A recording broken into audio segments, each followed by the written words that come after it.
नमस्कार दोस्तों आज की मेरी कहानी का शीर्षक है चांद पर खरगोश। एक समय की बात है, गंगा किनारे एक जंगल में 4 दोस्त रहते थे।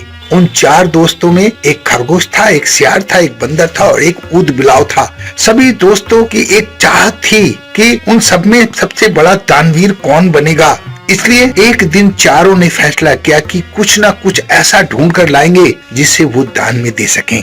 पर हम दान करने के चक्कर में चारों मित्र अब एक साथ अपने घर से निकल गए और चारों दिशाओं में फैल गए। जब वो अलग अलग हुए तो ऊद बिलाव गंगा के तट पर लाल रंग की मछली लेकर आया, सियार दही से भरी हांडी लेकर आया और बंदर आम का गुच्छा लेकर आया। लेकिन खरगोश को कुछ समझ में नहीं आ रहा था कि वो क्या करें। उसने सोचा कि अगर वो घास का दान करेगा तो उसे कोई लाभ नहीं मिलेगा। यह सोचते सोचते खरगोश खाली हाथ ही वापस आ गया। खरगोश को खाली हाथ देखकर तीनों मित्रों ने पूछा, अरे तुम क्या दान करोगे? आज तो दान करने से महादान का लाभ मिलेगा, पता है ना तुम्हें इस बात का? खरगोश ने कहा, हाँ मुझे पता है, लेकिन मैंने खुद को दान करने का फैसला लिया है क्योंकि मैं कोई भी ऐसी चीज नहीं ढूंढ पाया जिसे मैं दान में दे सकूं।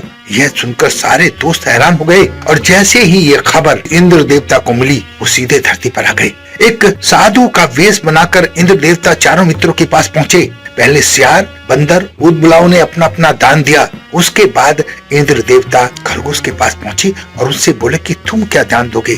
खरगोश ने बताया कि वो खुद को दान देना चाहता है। यह सुनते ही इंद्र देवता ने अपनी शक्ति से आग जलाई और खरगोश को उसके अंदर समाने के लिए कहा। खरगोश ने हिम्मत नहीं हारी, वो हिम्मत करके अंदर घुस गया। ये देखकर सब हैरान रह गए। उन दोस्तों के मन में आया कि खरगोश वास्तव में बहुत बड़ा दानी है। यह देखकर इंद्र भगवान भी खुश हो गए। उधर खरगोश आग में सही सलामत खड़ा था।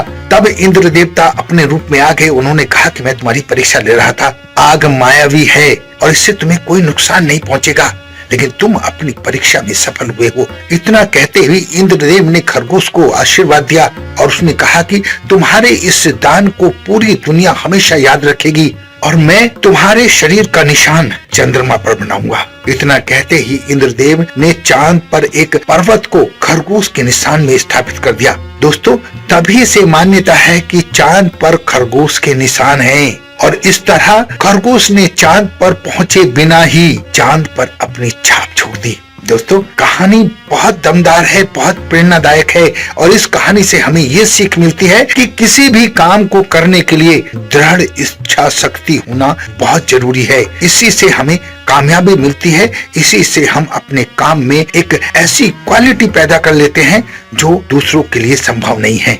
आशा है मेरी कहानी से सीख लेकर इसे अपने जीवन में ढालने की कोशिश करेंगे। अपना बहुत ध्यान रखें, हंसते रहें, मुस्कुराते रहें, खुश रहें। धन्यवाद।